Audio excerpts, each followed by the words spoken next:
ठीक है, मगर मेरी एक शर्त है। ये सुनकर अनुराग अपने आंसू पोंछकर खड़ा होता है। आराधना उसका हाथ उठाकर अपनी ड्रेस पर रखती है। फाड़ो इसे। क्या? ये क्या बोल रही हो तुम? हाँ, मैंने कहा फाड़ो इसे, नग्न कर दो मेरे इस तन को। पिछली बार ये काम तुम्हारे हाथों से होना बाकी रह गया था।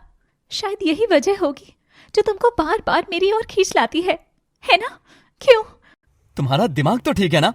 छी, तुम ऐसा सोच भी कैसे सकती हो? तुम्हारे तन का भोग करना होता तो बीवी थी तुम मेरी, हर वक्त मेरे ही कमरे में मेरे ही बिस्तर पर रहती थी, पर मैंने कभी तुम्हें छुआ तक नहीं।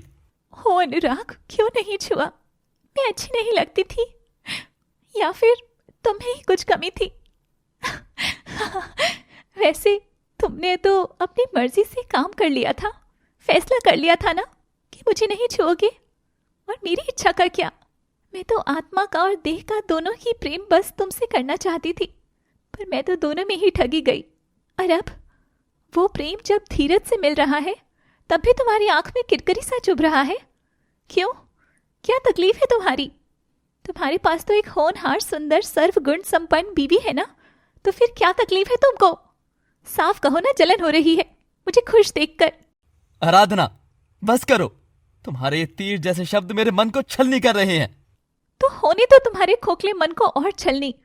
और अगर तुम चाहती हो कि मैं फिर से तुम्हारी बीवी की तरह रहूं तो जाओ, जाकर उस चित्रा की साड़ी खोलो यही मेरे सामने, करो उसका चीरहरण जैसे उस दिन सबने मेरा किया था, यही तुम्हारी आंखों के सामने। जाओ अनुराग, तभी हम दोनों की कहानी का पलड़ा भारी होगा, वरना भूल जाओ कि मैं तुम्हारी कुछ भी हो सकती हूँ। अनुराग आराधना की बात सुनकर चौंक गया था, मगर वह आगे नहीं बढ़ता है। आराधना, ये कैसी शर्त है? नहीं आराधना, ये मुझसे नहीं होगा। वो बीवी है, इस घर की बहू है। ये सुनते ही आराधना क्रोध से अनुराग का कॉलर पकड़ लेती है। और मैं क्या थी? मैं बीवी नहीं थी, मैं बहू नहीं थी इस घर की। क्या थी मैं? कोई राह चलती वैश्या थी क्या?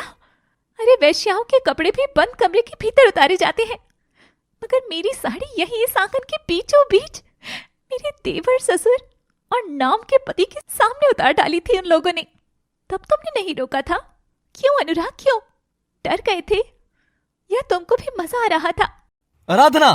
अनुराग आराधना पर हाथ उठाने लगता है कि तभी आराधना उसका हाथ पकड़ लेती है। हिम्मत भी मत करना अनुराग, सच सुना नहीं जा रहा ना? लगी ना मिर्ची? अगर तुमको चित्रा की आबरू उतारने पर ठंडक पहुंचेगी तो ठीक है, मैं अब से तुम्हें कुछ नहीं बोलूंगा, मगर ये काम मैं नहीं करूंगा। अनुराग मुंह फेर कर जाने लगता है कि तभी आराधना तालियां बजाती है। शाबाश, मुझे तुमसे यही उम्मीद थी। अच्छा लगा देखकर कि भले ही तुम में मेरा पति मर चुका है, मगर एक अच्छा इंसान अभी भी है जो औरत की इज्जत पर आंच नहीं आने देगा। काश उस रोज तुम्हारे अंदर का इंसान मेरे लिए भी आवाज उठा देता अनुराग, काश। मैं माफ नहीं करूंगी तुम्हें, पर हाँ, एक चीज जानती हूं कि तुम बुरे नहीं हो, बुरे नहीं हो। आराधना कमरे के अंदर चली जाती है।